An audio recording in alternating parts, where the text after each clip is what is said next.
Jangan lupa untuk subscribe, share, dan nyalakan lonceng notifikasinya sebagai bentuk dukungan kamu. Do you see what I see? Yakin gak mau dapetin t-shirt spesial kontributor keren ini? Selain cerita kamu bisa didengarkan oleh jutaan telinga, kamu juga bisa dapetin t-shirt keren ini hanya dengan mengirimkan cerita pengalaman horor kamu ke email podcast.ceritahoror@gmail.com. Kami tunggu.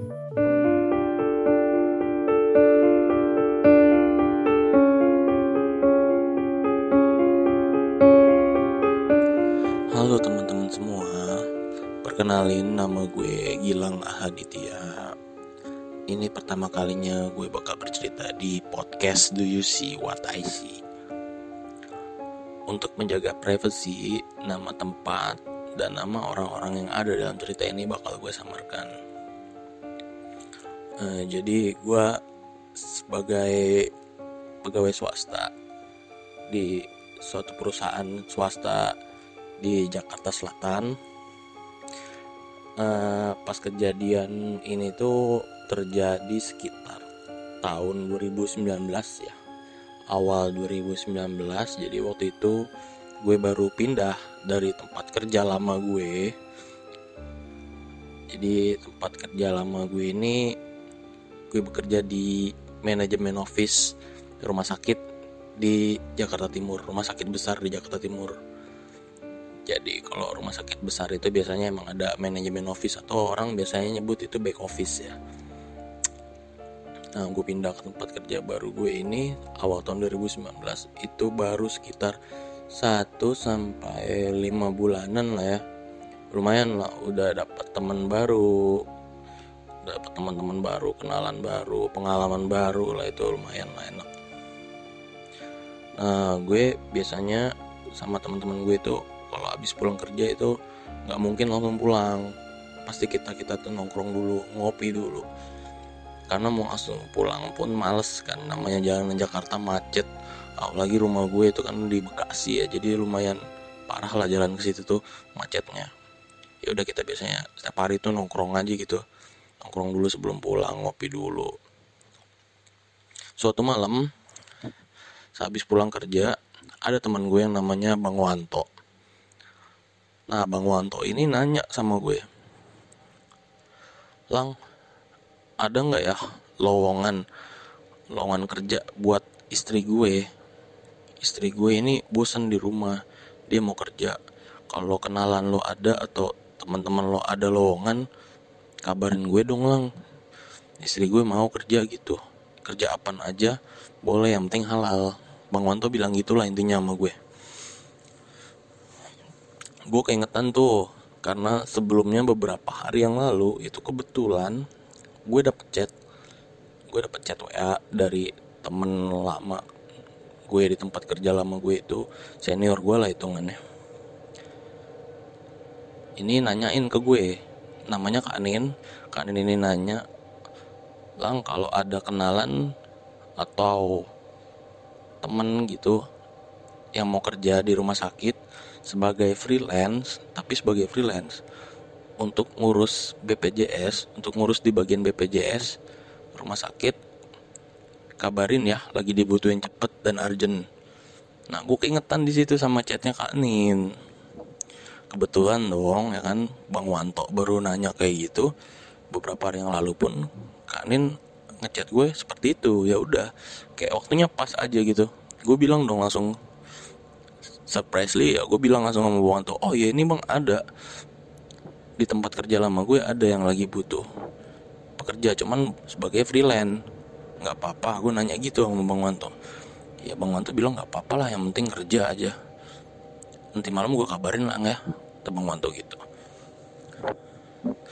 Malamnya udah sampai gue di rumah itu bener, Bang Wanto ngabarin gue, katanya, "Lang, istri gue beneran mau nih kerja di tempat kerja lama lu, ngirim lamaran dan CV-nya kemana?" Bang Wanto nanya gitu.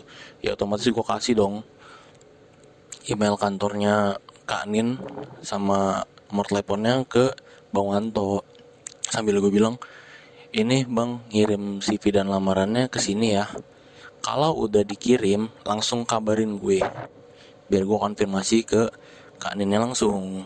Jadi gitu. Besokannya hari Kamis pagi itu beneran Mbak Wida, istrinya Bang Wanto. Jadi kebetulan gue kenal juga sama Mbak Widanya, karena si Mbak Wida ini tuh sebelumnya ya udah tiap hari tuh dia kayak antar jemput Bang Wanto gitu ke kantor. Jadi makanya gue lumayan kenal sama orangnya. Mbak Wida ini paginya ngabarin gue, bilang kalau CV sama lamarannya udah dikirim ke alamat email yang gue kasih. Ya udah langsung dong gue konfirmasi ke Kak Nin kalau ada teman gue yang mau ngelamar kerja di rumah sakit buat jadi freelance waktu itu. Gitu gue kabarin, oke, gue juga dapet konfirmasinya dari Kak Nin, udah selesai semua, kelar dong udah di situ urusan gue.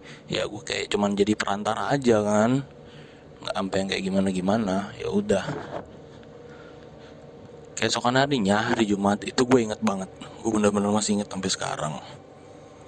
Hari Jumat siang itu Mbak Wida itu nelpon gue.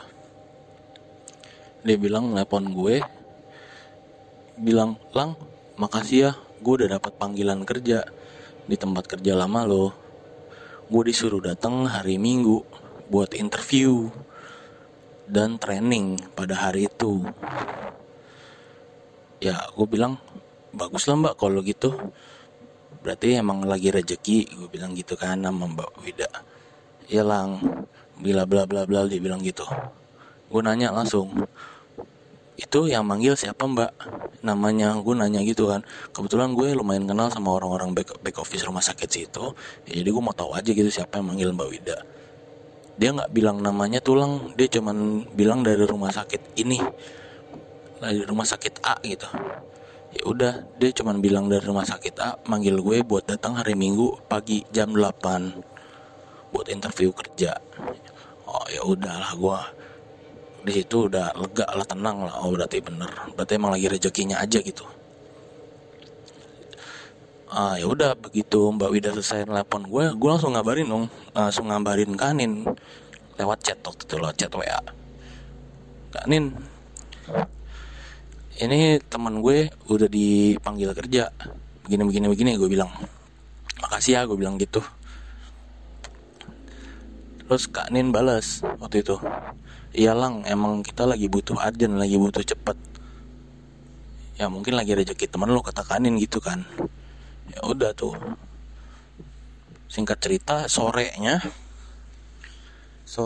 itu si Kak Nin telepon gue langsung, tiba-tiba telepon gue sorenya, "Lang, sorry nih, lu bisa hubungin temen lu nggak, mintain detail panggilan yang ada di kayak detail panggilan dari rumah sakit ke si Mbak Wida ini." Jadi Kak Nin mau mintain detail panggilannya, nomor teleponnya berapa, panggilan masuknya itu jam berapa, sama panggilan yang diterimanya itu jam berapa menit gitu. Jadi kalau di handphone itu kan ada ya, di panggilan masuk itu detailnya kan ada ya. Kalau kita pilih itu ada di handphone kita masing-masing, biasanya kelihatan lah detail panggilannya. Nah Kak Nin itu minta screenshotannya itu. Akhirnya gue mintain lah sama Mbak Wida ya kan, gue mintain itu. Ya Mbak Wida pun ngirim ke gue. Begitu Mbak Wida ngirim, ya langsung gue kirim balik ke Kak Nin waktu itu. Begitu udah dikirim, gak lama si Kak Nin ini ngechat ke gue, ngasih screenshotan chatan dia sama Bu Marta. Bu Marta ini adalah manajer rumah sakit di tempat kerja lama gue. Jadi mantan bos gue lah, Bu Marta ini ya. Dia ngasih screenshotan chatan dia sama Bu Marta. Jadi chatannya gitu kayak gini. Kak Nin bilang, "Bu Marta, Bu, ini yang calon freelance buat kerja minggu ini udah dipanggil ya hari Minggu. Nanti yang ngurusin siapa Bu?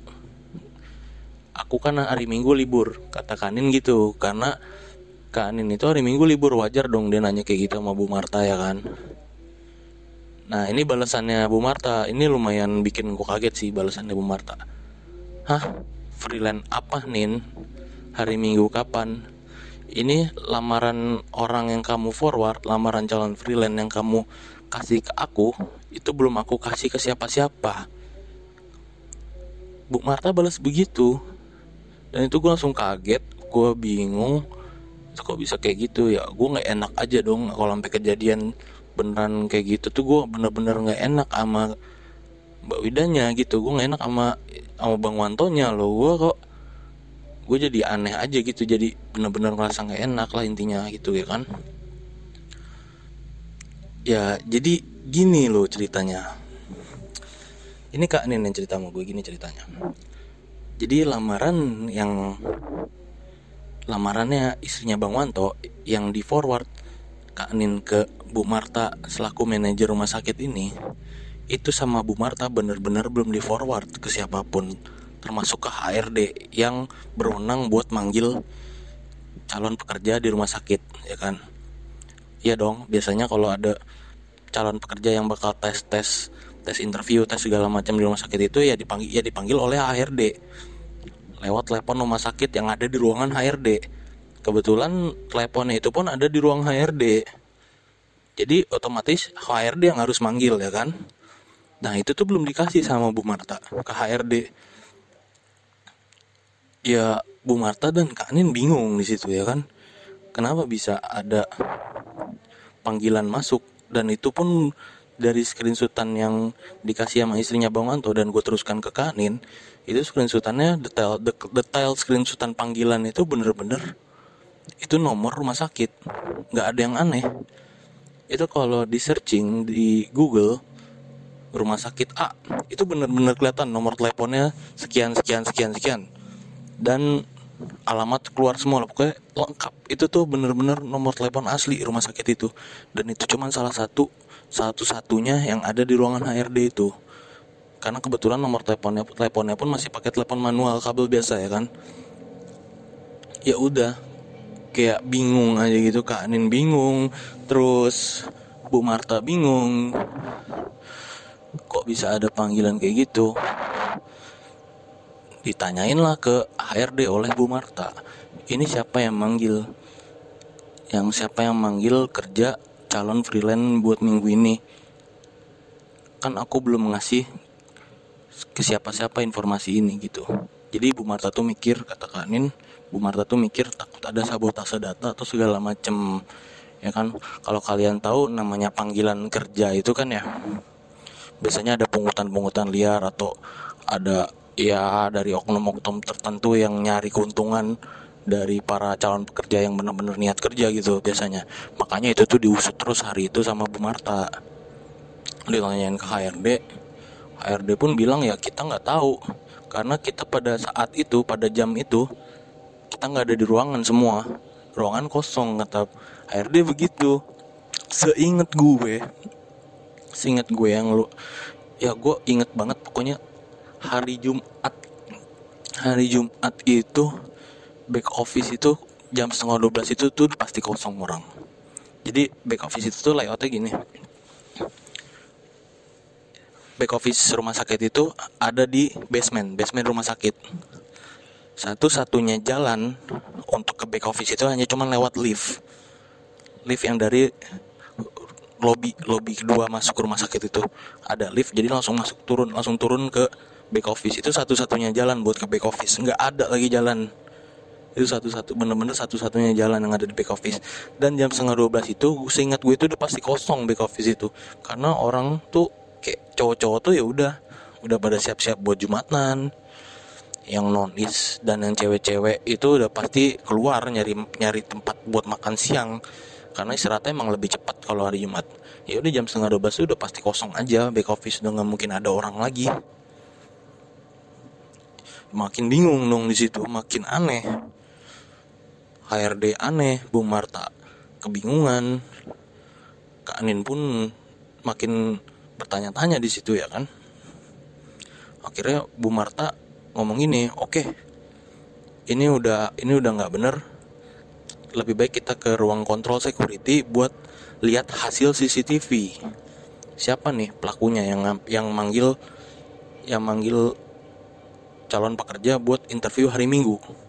Bu Marta bilang gitu. Oke, akhirnya rame-rame mereka ke ruang kontrol security buat ngeliat hasil rekaman CCTV itu. Jadi pas di ruang kontrol security diputarlah rekaman pada hari Jumat siang itu gitu loh. Diputar pelan-pelan dari jam sekitar dari jam 11 itu diputar pelan-pelan, benar-benar diputar. Itu kelihatan orang-orang tuh mulai pada keluar dari back office itu. Kan ada banyak ruangan ya. Cuman ada satu lorong buat ngarah ke lift. Itu benar-benar satu-satu keluar dari ruangan. Itu tuh rame keluar dari ruangan sampai benar-benar dicek satu-satu di ruangan CCTV masing-masing ruangan yang ada di back office. Itu benar-benar ruangan ini, ruangan A, B, C, D, E, F, G itu kosong semua, nggak ada orang. Sampailah di ruangan HRD, tempat di mana telepon itu berada. Dan pelakunya adalah gak kelihatan, kosong. Itu bener-bener di ruang HRD, tempat telepon itu berada. Tempat telepon itu telepon ke istrinya Bang Wanto untuk panggilan kerja. Pada jam itu, pada saat itu kosong, gak ada orang. Ini gila sih. Ini lumayan creepy sih. Dan ini aneh banget. Itu bener-bener Bu Marta dan Kak Anin dan HRD satu back office itu bener-bener kebingungan. Ini kenapa bisa ada kayak gini, kejadian kayak gini. Jadi ini tuh salah satu kejadian yang sampai sekarang pun masih bikin gue bertanya-tanya lah. Kok bisa kejadian loh kayak gitu. Kak Anin cerita sama gue pada Jumat itu, pada hari itu biasanya orang-orang lembur hari Jumat, pulang rada malam, lembur, kayak pulang agak ngaret lah, jadi banyak kerjaan karena besok Sabtu Minggunya libur itu, hari Jumat itu biasanya orang pulang ngaret kan. Tapi hari itu bener-bener gak ada, semua orang pulang tepat waktu. Semua orang capek, semua orang maksudnya ketakutan gitu loh. Udah benar-benar dibuat bingung sama kejadian itu. Karena itu beritanya benar-benar nyebar langsung. Namanya gosip kan kalau di kantor langsung dari satu A, B ke C, C ke D, cepet gitu nyebar. Tembok pun bisa ngomong ya kan, namanya di kantor. Udah benar-benar ketakutan, orang-orang situ ketakutan, benar-benar kosong semua. Hari Jumat itu tuh benar-benar gak ada lagi orang semua pulang tepat waktu. Itu benar-benar sampai sekarang aneh banget. Ini kejadian benar-benar bikin gue bertanya-tanya sampai sekarang. Ya, sekian cerita dari gue. Banyak kurangnya atas penyampaian gue ini, mohon maaf karena baru pertama kali.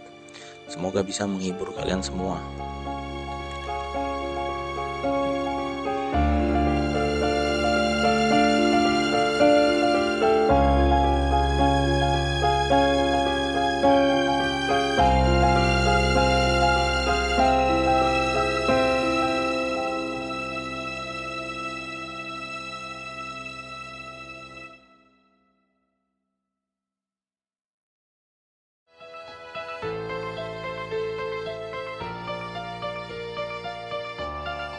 Kirim cerita kamu ke alamat berikut.